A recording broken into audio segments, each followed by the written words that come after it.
TrendAI is being promoted as a next-generation AI-powered cloud management and security platform. But the real question is whether it's actually a trustworthy tool or just another rebranded enterprise solution with big promises. The platform most commonly referred to as TrendAI is actually TrendAI Vision 1, developed by Trend Micro, a long-established cybersecurity company. Now, the idea behind this isn't fake. TrendAI is a real enterprise-grade cloud security and management platform designed to monitor, protect, and manage cloud environments across providers like AWS, Azure, and Google Cloud. However, here's the key point. It's legit and powerful, but not for everyone, and it comes with trade-offs.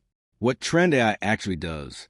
TrendAI Vision 1 is built as a unified cloud security and management platform offering centralized monitoring of multi-cloud environments, AI-powered threat detection and response, risk assessment and compliance tracking, automated vulnerability scanning and remediation.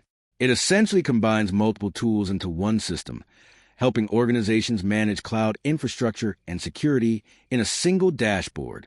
From real user discussion, it's clunky, tries be everything. This reflects a common criticism of enterprise platforms. Third, not beginner-friendly. This is not a simple plug-and-play cloud tool. It's built for IT teams, security professionals, and enterprises, not casual users. Fourth, cost considerations. While not always publicly listed, enterprise tools like this can be expensive depending on scale and features. So, is TrendAI a trustworthy cloud management tool? Yes, but with context. TrendAI is a legitimate, enterprise-level platform with strong capabilities, backed by a reputable cybersecurity company. But it's not a simple cloud management tool for individuals or small teams. Thanks for watching. Don't forget to like and subscribe for more videos.